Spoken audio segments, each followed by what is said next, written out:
nous commençons sans plus tarder. Alors, je m'excuse de ne pas avoir été là hier après-midi, mais maintenant j'ai des obligations ailleurs le jeudi après-midi que je dois respecter, en tout cas pour les débuts.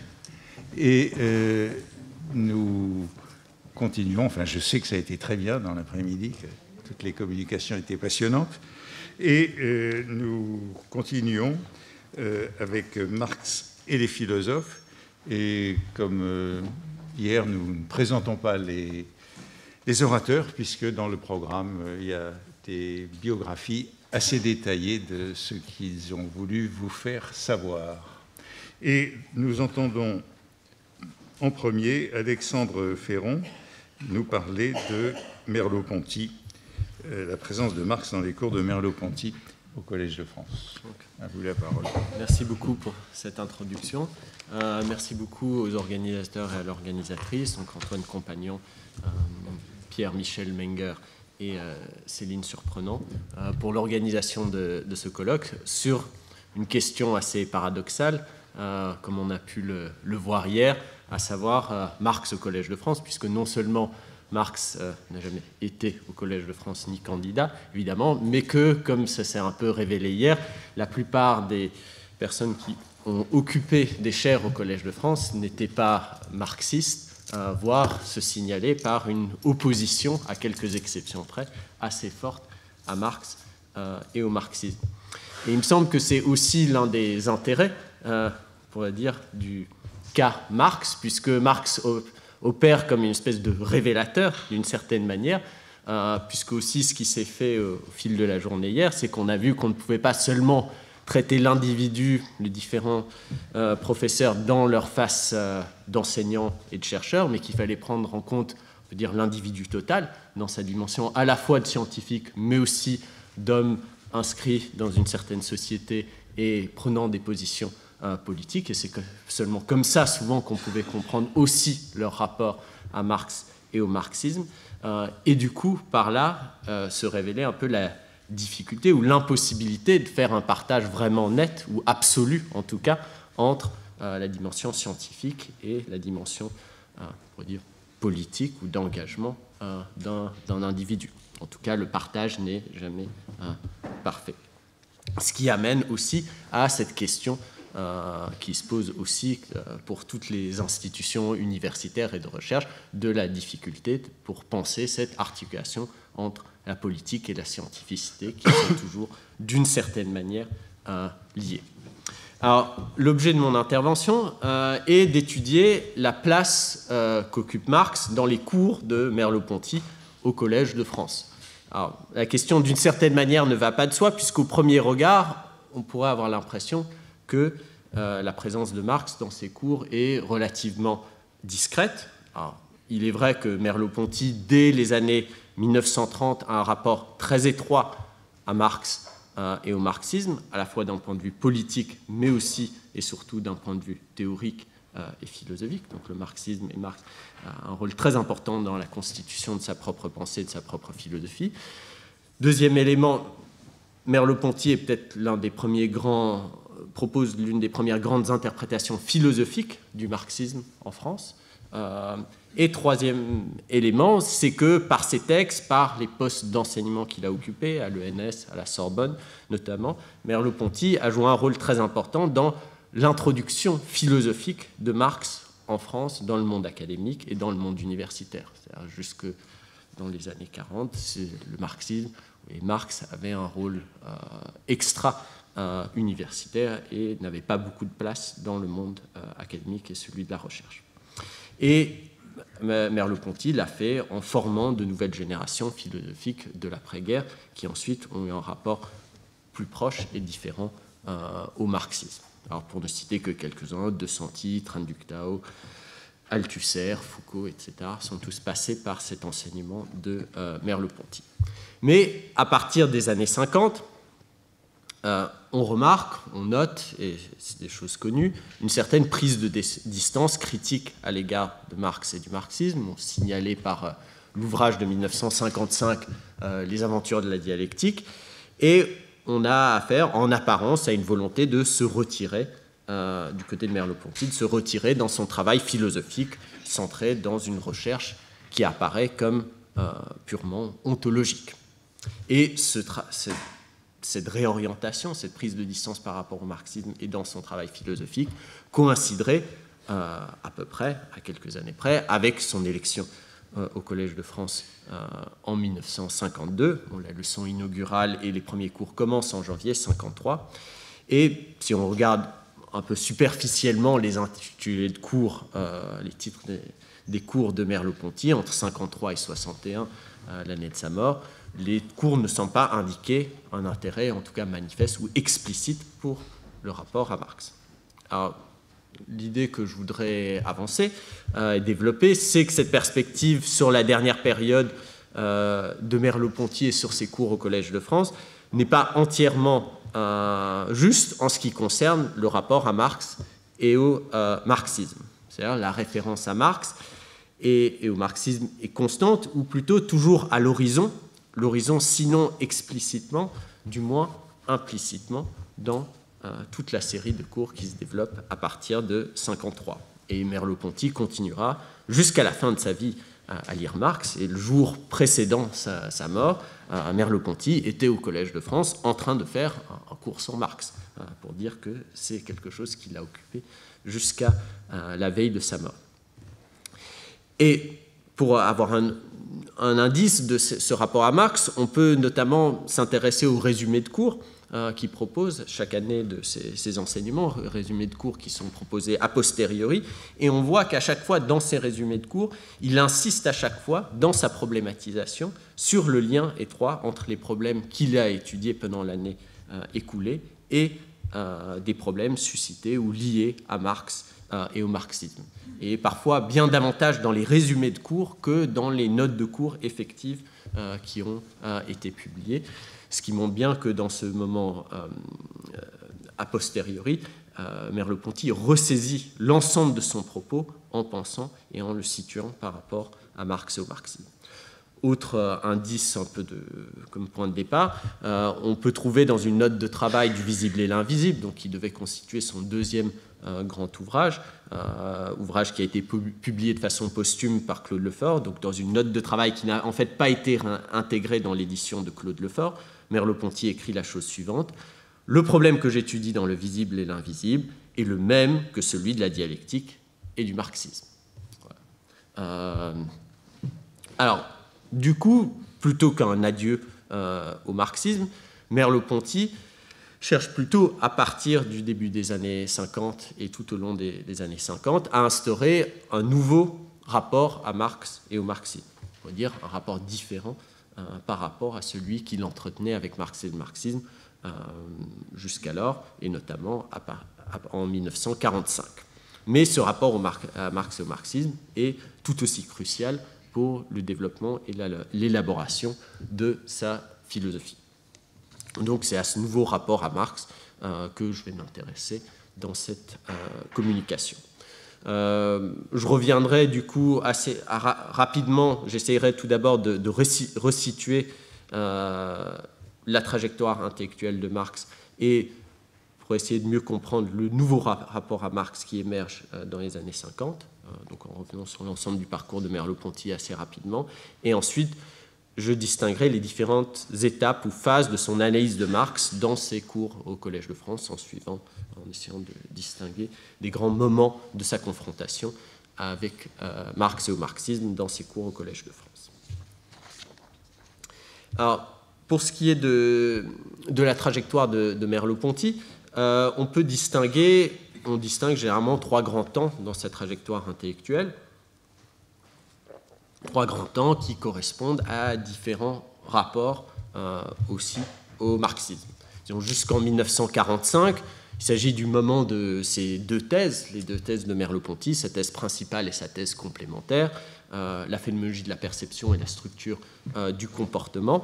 Et dans ces travaux, commencés dans les années 30, Merleau-Ponty élabore, on pourrait dire, une phénoménologie qu'on peut caractériser d'existentielle et gestaltiste, c'est-à-dire il s'appuie sur la phénoménologie de Husserl, du dernier Husserl, Husserl des années 30, qui est relu à partir d'une perspective existentielle et de la psychologie de la forme.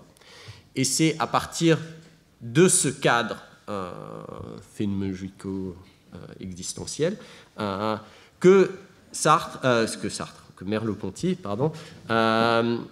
essaie de reformuler dans un certain langage existentialiste les apports de ce qu'il considère comme les grandes révolutions théoriques qui ont lieu depuis une centaine d'années, notamment Freud et Marx.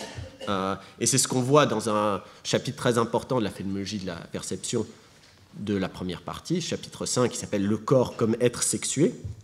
En apparence, il ne s'agit que du rapport à la psychanalyse, et c'est dans ce texte qu'il propose une réinterprétation phénoménologique et existentielle de la psychanalyse, mais en fait, le chapitre se conclut par une très très longue note sur plusieurs pages, note qu'il intitule « Note sur l'interprétation existentielle du matérialisme dialectique », et où il se propose de faire la même opération sur Marx. Et c'est cette interprétation de Merleau-Ponty qui donne largement le ton et le cadre des grandes discussions de 1945 sur le rapport entre marxisme et phénoménologie, et joue justement un rôle important dans cette introduction philosophique du marxisme dans le monde académique et toutes les discussions qui ont lieu à partir de là. Bon, je dessine à grands traits l'évolution de Merleau-Ponty. On peut ensuite distinguer un deuxième moment entre 1945 et 1950, où alors, ce qui est important, on pourrait dire ce qui passe au premier plan du côté de Merleau-Ponty, c'est, on pourrait dire, son activité théorico-pratique comme directeur politique des temps modernes. Donc cette revue fondée en 1945, dans laquelle il joue un rôle fondamental d'organisation, de récupération des textes, de sollicitation des auteurs et d'organisation de chacun des numéros. Et au moyen de cette revue, qui se veut une entreprise collective, avec Sartre et Beauvoir également, Merleau-Ponty essaye de proposer une autre pratique de la philosophie. Et là, on pourrait dire ce qui l'oriente, c'est un mot d'ordre du jeune Marx que Merleau-Ponty ne cesse de reprendre et de citer dans tous ses textes de l'époque, formule du jeune Marx qui serait on ne peut pas réaliser la philosophie, on ne peut réaliser la philosophie qu'en la dépassant, on ne peut dépasser la philosophie qu'en la réalisant. C'est-à-dire, l'idée est que la philosophie, au sens classique, est en crise, et à juste titre, et que pour continuer à faire quelque chose comme de la philosophie, il faut en sortir, d'une certaine manière, à en sortir. Qu'est-ce que c'est ? Toute la question, c'est ce qui a déjà été soulevé hier, c'est qu'est-ce que ça veut dire ? C'est-à-dire se confronter aussi à des disciplines, des pratiques, des réalités qui ne sont non strictement philosophiques. Alors, les nombreux articles qu'il écrit à cette époque, qui ont été rassemblés, par exemple, dans Sens et non-sens et Humanisme et terreur, dans ces nombreux articles, la référence à Marx et au marxisme est centrale. Non seulement, et ce qui se joue dans le marxisme, c'est pas seulement une certaine philosophie, ce qu'il voit dans le marxisme, c'est pas seulement une certaine philosophie, mais justement une tentative de sortie ou de dépassement de la philosophie vers la non-philosophie. Alors, un dépassement qui ne se veut pas comme une rupture complète avec la philosophie. Alors, ce domaine de la non-philosophie qu'il essaye de... Et ça devient... C'est d'ailleurs la question de la non-philosophie joue un rôle très important dans ses derniers cours au Collège de France. La philosophie est vue comme une espèce de domaine de l'activité, ces domaines de l'activité humaine qui ne sont pas explicitement philosophiques et où les acteurs ne sont pas dans ces domaines ne sont pas explicitement philosophes, mais qui impliquent toujours une sorte de philosophie immanente ou spontanée du côté de ces acteurs. C'est-à-dire l'artiste a une philosophie spontanée. L'homme politique ou le militant politique a une sorte de philosophie spontanée. Le scientifique a une sorte de philosophie spontanée qui, très souvent, ne correspond pas du tout à la philosophie explicite de ces mêmes acteurs. Donc c'est pour ça qu'il faut revenir à cette philosophie spontanée contre, parfois, la philosophie officielle que ces différents individus professent. Et ce qui se joue, c'est que Marx indique pour Merleau-Ponty la perspective et l'espoir d'une possible résolution et c'est comme ça qu'il investit la référence à Marx, indique la perspective d'une résolution de ce qu'il considère comme les différentes antinomies théoriques du monde moderne, l'opposition entre conscience et corps, esprit, matière, sujet, objet, individu et société, mais aussi les différentes antinomies pratiques, la fin, les moyens, violence, humanisme, libre développement de l'individu et justice sociale, etc. Et donc Marx est investi comme la possibilité de dépasser ces différentes oppositions qui conditionnent non seulement la pensée moderne, mais le monde moderne. Et du coup, ce que l'auteur marxiste dont se revendique Merleau-Ponty, c'est non seulement Marx, mais aussi un personnage qui est un philosophe moins connu alors à l'époque en France, à savoir Georg Lukács, et notamment son ouvrage Histoire et conscience de classe, qui est pour Merleau-Ponty le signe de ce que serait ce marxisme vivant qui essaie de dépasser les contradictions du monde moderne. Il reprend d'ailleurs les formules de Lukács sur l'idée d'une antinomie de la pensée bourgeoise, antinomie de la pensée moderne. Et ce que défend Merleau-Ponty à cette époque-là, c'est ce qu'il appelle, dans certains textes, un communisme ou un marxisme occidental, c'est-à-dire une espèce de marxisme qui aurait retrouvé ses sources vivantes et révolutionnaires contre la déformation théorique et politique qu'elle subirait en Union soviétique et dans la pratique des partis communistes. Alors, donc ça, c'est une période qui s'étend à gros traits jusqu'en 1950, et ensuite, à partir de 1950, on remarque une rupture importante dans la trajectoire politique de Merleau-Ponty, et émerge alors une espèce de situation de crise, le modèle qu'avait mis en place Merleau-Ponty dans sa pensée, et rentre en crise. Rentre en crise d'abord par toute la question des discussions autour de l'existence des camps en Union soviétique, donc ce qui produit un éditorial. Merleau-Ponty signe un éditorial avec Sartre en 1950 sur cette question-là, mais ensuite c'est le début de la guerre de Corée et toute une série d'événements internationaux très importants et politiques qui réorientent la manière dont il se rapporte au marxisme. Et il se situe alors dans une attitude plutôt de retrait et de remise en question de ce projet de dépassement de la philosophie, dépassement réalisant de la philosophie qu'il avait investi à partir des années 30 et notamment à partir de 1945. Alors, à partir de 1953, deux facteurs vont amplifier cette situation. Premier facteur, c'est sa rupture avec les temps modernes et avec Sartre, à l'été 1953, qui trouve son expression théorique dans l'ouvrage Les aventures de la dialectique, qui est à la fois, qui peut être lu comme un règlement de compte théorico-philosophique avec Sartre et les temps modernes, comme également une reprise et une réplique critique à son propre ouvrage Humanisme et terreur, et aussi, ça a été lu de cette manière, comme une critique de Marx et un adieu à la révolution, à la question de la révolution. Deuxième facteur important de son évolution, en 1953, c'est son élection au Collège de France, donc en 1952, mais il commence son enseignement au début de l'année 1953, qui a été vu comme une forme d'institutionnalisation aussi de Merleau-Ponty, qui a été prise dans ce qui a été vu comme une forme d'assagissement de Merleau-Ponty à l'égard des questions politiques et révolutionnaires, et également comme le début d'une réinscription de son activité théorique dans un domaine spécifique, dans le domaine spécifique de la philosophie, qu'il voulait jusqu'alors déborder, et donc en renonçant à cette idée d'un dépassement de la philosophie.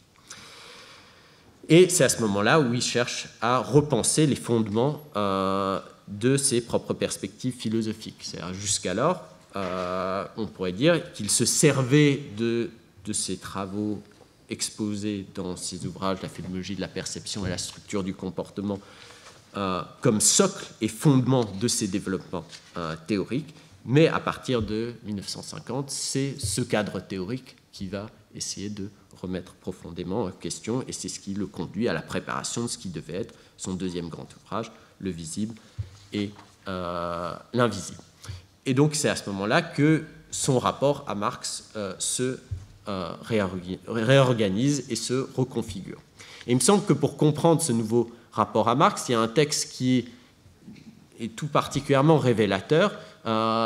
C'est un de ses derniers textes publiés et qu'on peut considérer comme son testament philosophique, à savoir la préface de Syne, publiée en 1950. Et dans ce texte, Merleau-Ponty revient sur son expérience politique des années 40 et 50 et justement affirme qu'elle a transformé le rapport qu'on pouvait avoir au marxisme.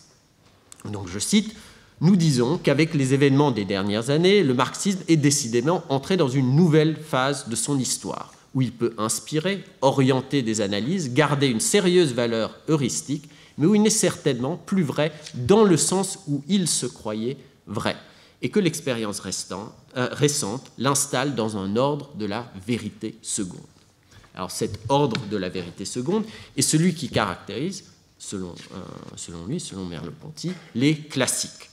Alors, je cite Merleau-Ponty: « On reconnaît donc les classiques à ceci que personne ne les prend à la lettre et que pourtant les faits nouveaux ne sont jamais absolument hors de leur compétence, qu'ils tirent d'eux de nouveaux échos, qu'ils révèlent en eux de nouveaux reliefs. Nous disons que le réexamen de Marx serait la méditation d'un classique et qu'il ne saurait se terminer par le nihil obstat, ni par la mise à l'index. Êtes-vous ou n'êtes-vous pas cartésien ? La question n'a pas grand sens, puisque ceux qui rejettent ceci ou cela dans Descartes ne le font que par des raisons qui doivent beaucoup à Descartes lui-même. Nous disons que Marx est en train de passer à cette vérité seconde. » Enfin, un peu plus loin, il précise que le marxisme n'est non pas un mouvement en acte de l'histoire, mais une philosophie, et même ce qu'il appelle un immense champ d'histoire et de pensée sédimentée, où l'on va s'exercer et apprendre à penser. Donc ce qu'il faut retenir, il me semble, de ces passages, c'est que l'histoire depuis Marx, notamment l'histoire récente, aurait changé la signification de l'œuvre de Marx et nous inviterait à lire Marx d'une autre manière. Alors, si on laisse de côté ce que cette formule nous dise sur la manière dont Merleau-Ponty lisait Marx jusqu'alors, et par rapport à quoi il prend ses distances. C'est-à-dire que si Marx n'est aujourd'hui plus qu'une philosophie, n'est plus qu'un classique, s'il est entré dans la vérité seconde, c'est qu'auparavant, pour Merleau-Ponty, il était plus et autre chose qu'une philosophie, plus et autre chose qu'un classique, et qu'il n'était pas de l'ordre de la vérité seconde, mais de la vérité première. Et donc, si l'histoire aurait ramené Marx au niveau d'un Descartes, c'est qu'auparavant, il était peut-être pour Merleau-Ponty aussi plus qu'un Descartes.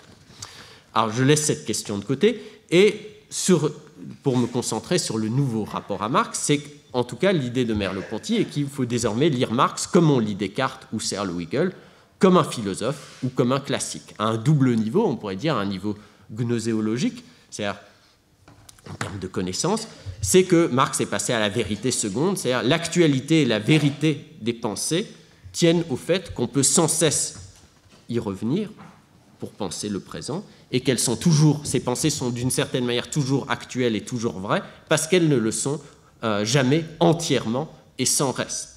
Et donc il y a toujours la nécessité d'une reprise, d'une transformation, d'une réactualisation de ces pensées qu'on ne peut pas simplement appliquer à la lettre, et qu'il restera donc en tout cas un écart qui ne pourra jamais être pleinement comblé. Et c'est ce qui fait justement la fécondité de ces pensées. Et qu'elle ne pourra jamais être sans reste la simple philosophie du présent.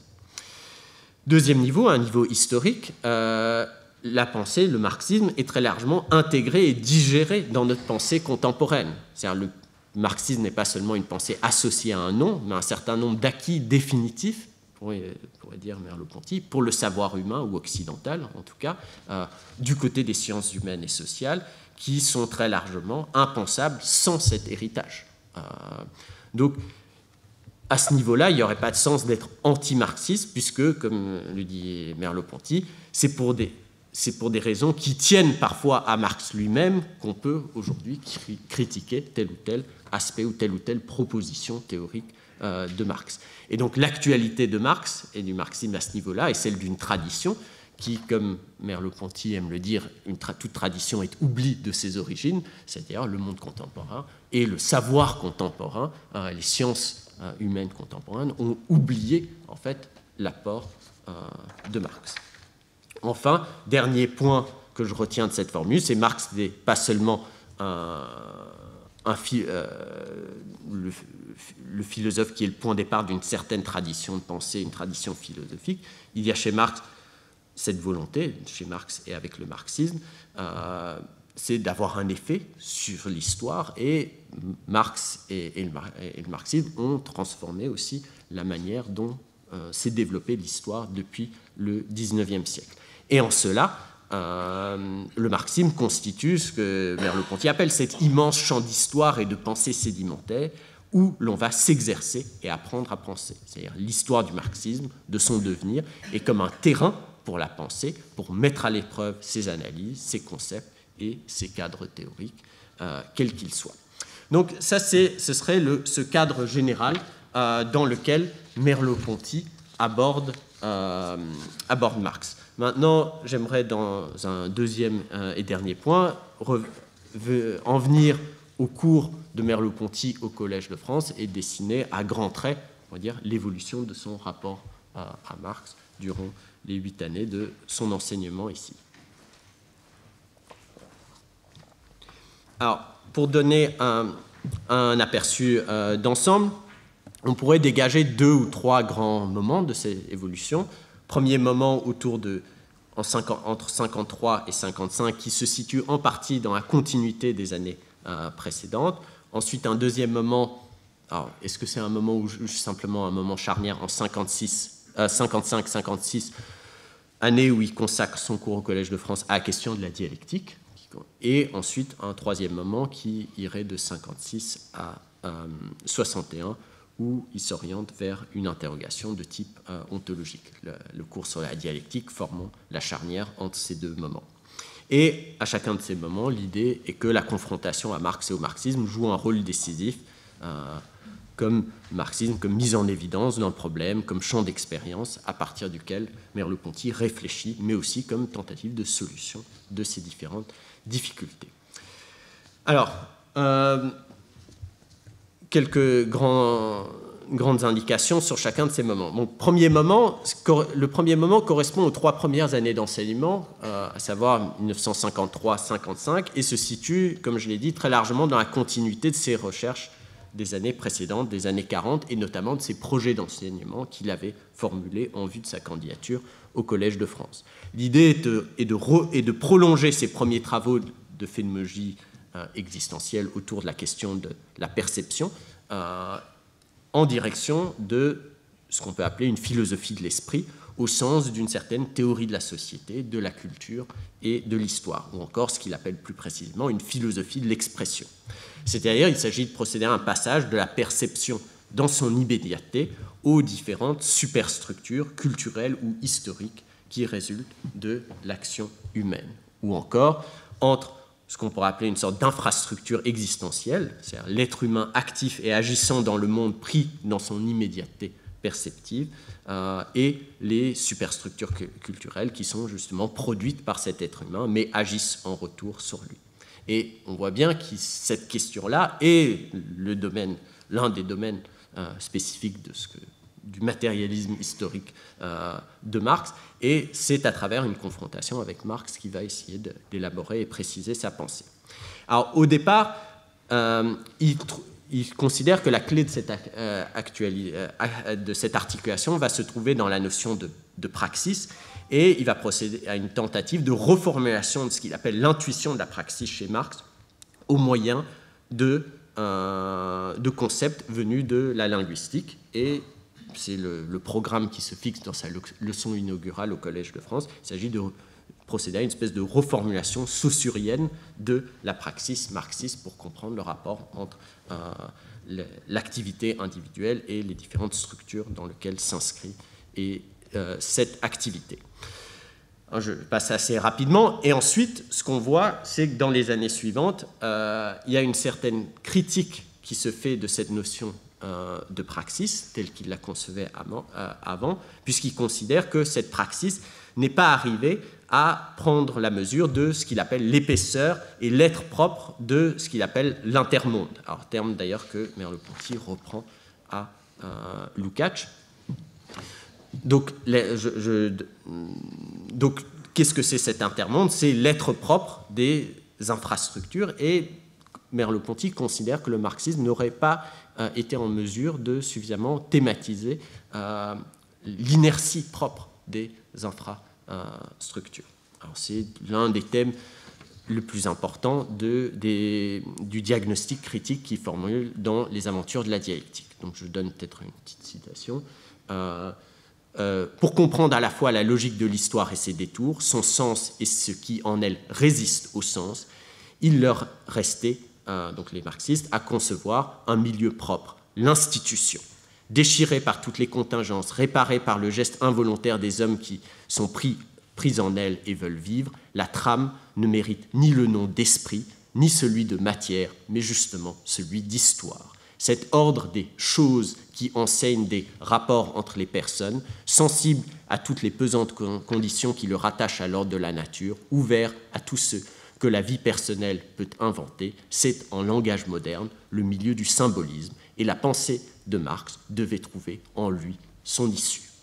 Donc, c'est ce cadre-là de cette reformulation avec Saussure, mais aussi, d'une certaine manière, avec Lévi-Strauss, du marxisme à ce moment-là. Et c'est dans ses cours suivants, notamment son cours de 54-55 sur l'institution, que Merleau-Ponty cherche à répondre à cette impensée du marxisme au niveau de ce qu'on pourrait appeler l'ontologie sociale, c'est penser cet être propre des infrastructures et élucider, on pourrait dire, quel est le type d'être qu'a le capital ou la révolution, etc. Et c'est cette notion d'institution qui permet de le penser.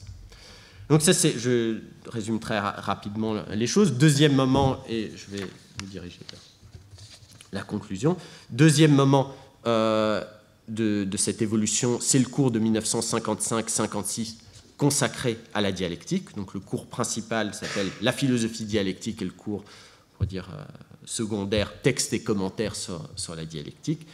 Et tous ces cours constituent un vaste complément des analyses de la dialectique qu'on trouve dans les Aventures de la dialectique et proposent une espèce de critique de la raison dialectique. C'est à volonté que j'utilise le terme parce que je pense en partie l'ouvrage de Sartre, Critique de la raison dialectique, est une réponse à cette critique de la dialectique mise en place par Merleau-Ponty. Donc c'est un cours charnière puisque ce que Merleau-Ponty montre, c'est la nécessité de repenser la notion de dialectique, dévoyée dans toutes les pensées qui se réclament de la dialectique, mais en même temps, cette nécessité de repenser la dialectique conduit l'analyse à se déborder à elle-même et la nécessité de penser la dialectique en lien avec l'ontologie. Comme le dit Merleau-Ponty, la pensée dialectique est déjà une ontologie.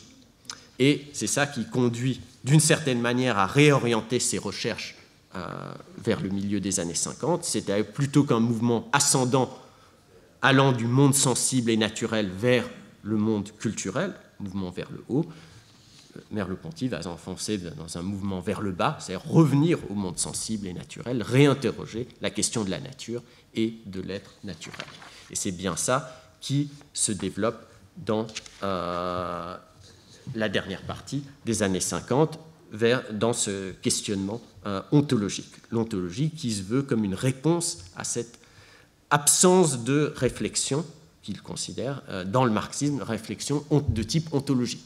Quand vous parlez de matière, de quoi vous parlez? Quand vous parlez de dialectique, de quoi vous parlez, etc. Donc quel est l'être de ces différentes entités qui sont avancées par le marxisme?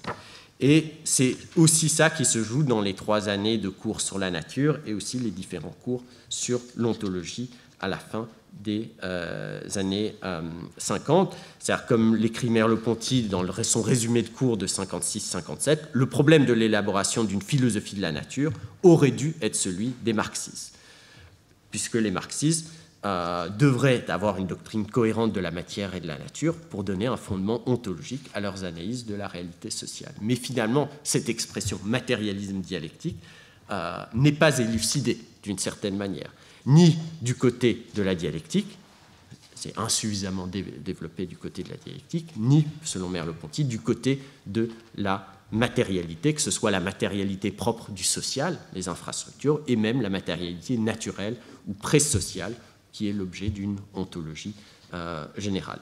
Et ces deux défauts, selon Merleau-Ponty, se rejoignent en réalité et témoignent d'une espèce d'impensé dans le marxisme. Et du coup, selon Merleau-Ponty, ça conduit les successeurs de Marx à être contraints d'inventer une solution marxiste à des questions auxquelles Marx n'a pas répondu. Et du coup, les successeurs marxistes, qui se vouent les marxistes de Marx, ont été placés devant l'obligation de faire du marxisme soit une pensée dialectique, purement dialectique, mais au mauvais sens, soit une pensée purement matérialiste, mais au mauvais sens, sans jamais réussir à concilier ces caractéristiques autrement que dans une synthèse proclamée mais jamais réalisée.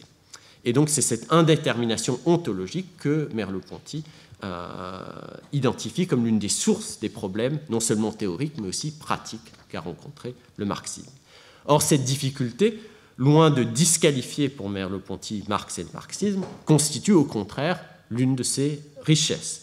C'est-à-dire, si Marx ne propose pas de solution ontologique, le marxisme, dans son développement, a ceci de précieux, pour Merleau-Ponty, qu'il révèle la nécessité de ce travail pour combler ce vide laissé par Marx. Et c'est bien l'une des tâches que se donne aussi son travail d'approfondissement ontologique à la fin des années 50, puisque, comme l'écrit Merleau-Ponty dans un de ses résumés de cours, ce que les philosophies dialectiques modernes n'ont pas réussi à faire parce que la dialectique en elle restait encadrée dans une ontologie pré-dialectique, deviendrait possible pour une ontologie qui découvrirait dans l'être même un porte-à-faux ou un mouvement.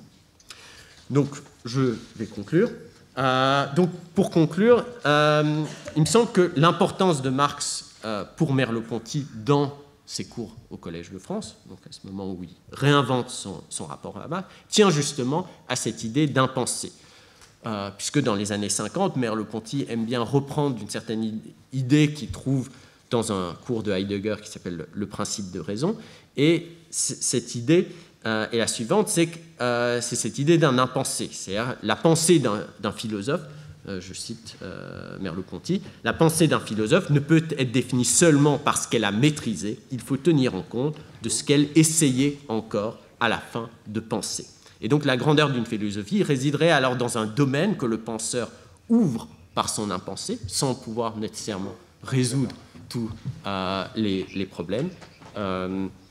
Et c'est cette impensée de Marx, au niveau ontologique, qui, tout au long des années 50, de manière plus radicale, semble ouvrir à Merleau-Ponty un domaine de recherche toujours plus fondamental. Et donc c'est au contact de Marx que Merleau-Ponty approfondit sa philosophie des institutions avec une philosophie dialectique, qui le conduit ensuite vers une ontologie de la nature, pour enfin élaborer une espèce d'ontologie générale, saisissant l'articulation entre l'être naturel et l'être institué. Et on voit à chacune de ces étapes que Marx est là. Donc, loin que Merleau-Ponty se détourne de Marx à son arrivée au Collège de France, les explorations philosophiques qu'il mène sont indissociables d'une certaine méditation de Marx et du marxisme, mais avec un statut transformé. Et du coup, on peut se demander quel est cet héritage de Merleau-Ponty dans la lecture de Marx. Alors on pourrait dire que c'est un héritage ambivalent, puisque première chose, c'est ce qu'il ouvre, c'est la possibilité d'une lecture purement philosophique de Marx. Et c'est bien ça qui désigne dans la préface de Sinn, c'est aller dans le sens d'une lecture purement philosophique de Marx, et donc une appropriation proprement philosophique de Marx, mais en même temps, cette appropriation philosophique de Marx enlève toute une partie aussi de ce qu'a été le marxisme, c'est-à-dire une pensée qui ne se voulait pas seulement une pensée restreinte à un certain domaine, à un certain champ, mais une pensée qui voulait agir sur le monde, le transformer et avoir une certaine effectivité.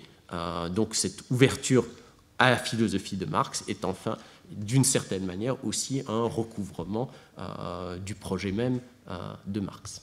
Je vous remercie. Merci.